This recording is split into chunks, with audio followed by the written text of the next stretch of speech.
Brave, day 2. Why be brave? Now, I know sometimes I'm brave because I want to set an example, right? So I'm brave enough to come on here with my headscarf, still kind of morning tone and grogginess and stuff like that. But I think a little bit deeper about why I choose to be brave. And I choose to be brave to set an example and to, like, I have a little one, for those who don't know, and he is 3, right? Oops. He is 3. And I don't want him to be afraid of cat, and I want him to be able to go after what he wants in life. So one thing I learned is, like, for example, monkey bars, right? It's good for kids and all of that. For me, I never went on monkey bars. I would not do the whole go to one and go to the other. I'm gonna try that and then climbing the walls because at his new playground, it's a rock climbing thing, and I asked him, like, do you go on it? He's like, no, my favorite thing is the slide. So for me, we'll probably go to a rock climbing place because I don't want him to be afraid of heights. I don't want him to be afraid of going after his dreams or anything like that. So I'm gonna be brave for him and be brave for myself too. And one other thing, he said in school that he wants to be an astronaut. Now, I'm not sure if it's because, you know, his Halloween costume was that, but for that to come out of his mouth, I'm like, okay, I'm going to embrace those things. Because he does have, like, we went to Air and Space Museum, and he does have an astronaut, a rocket ship, but I really haven't been able to find that recently. More so, he's been into cars, but I'm like, if you want to be an astronaut, then we'll support that. And I know he's only 3, and it's probably going to change. I said I want to be a lawyer before and a singer, but my voice is not quite there. And I became an engineer. So, hey. When my parents embraced me loving math and, finding interest in science, and I had my village help support me to find a full academic scholarship to go to school and stuff like that. So, you know, I was brave enough. Oops. I was brave enough to do that and stick with it. So, hey. But I'm also realizing that God has instilled the braveness in me to go after what I want with my career, because being a engineer, most people would be like, oh, she's going to stay technical. And granted, I use my technical skills, but now I use it more so to communicate and to advocate opportunities for people, right?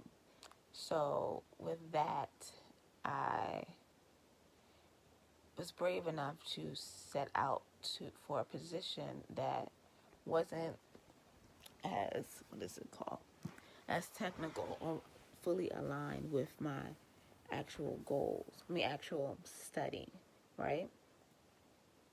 And I'm very fulfilled. Like, my company, which is a firm I've been with for 12 years, did an international publication about me. I shared that a while back. I may share it again to inspire others, but also share the message because it's about me, it's about my passion, it's about the work that I'm doing. And I also did tips for people because I believe sharing is caring, but I was brave enough to follow through with it, brave enough to go after the position that I wanted because it had things that I was interested in, and it was in a workforce that I was always interested in, but had a hard time getting in because it was very selective, very few opportunities, and the timing had to be right, and the timing just didn't become right for me until spring of this year. So I'm forever, grateful because God aligned those opportunities for me and the people for me to speak to interview for the position and things of that nature. So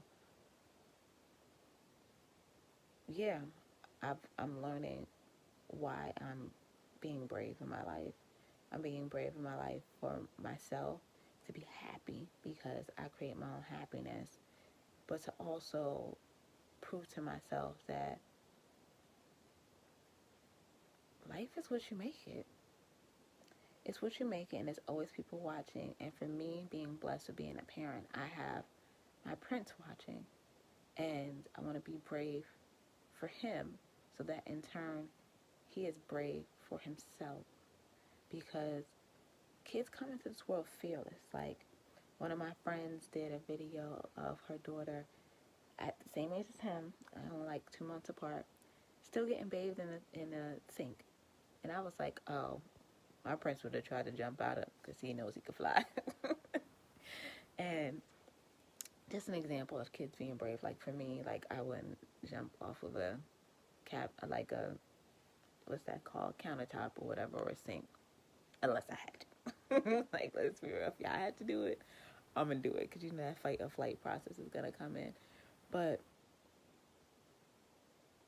like kids come in the world without fear, and it's a matter of when we as adults we put our mindset on them, and we put the things that we believe on them, beliefs there, and then that puts the limitations on them. Because I swear I was more adventurous when I was a little bit younger.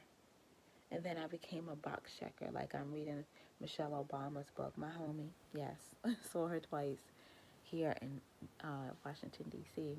Loved it. Worth the money to go see her. She knows her worth. And the tickets are a little bit pricey, but she knows her worth, and she's brave enough to share her story, brave enough to go on tour, brave enough to live her life. And I want to be brave enough. I am becoming brave. Yes, that's her hashtag. I am becoming, or becoming. One of the two. But I'm becoming brave with this 100-day challenge, and today is day 2. I'm going to sign off. I wish you all a terrific day. And tomorrow I'm looking forward to seeing what my lesson is and seeing how I'm going to apply it and coming back to share with you all. Like, I miss you all. So, I'm going to be sharing with you. And you're going to see the various facets of my life. And this is me getting up early. And I was going to meditate, but I was like, no, let me go into my personal development. Let me come in here early because I'm going to conquer my day, be very productive. And then I'm connecting with one of my friends that I haven't connected with in a while. So I'm very excited about that, having some bonding time and reconnecting because I am brave and this is day 2. Over and out.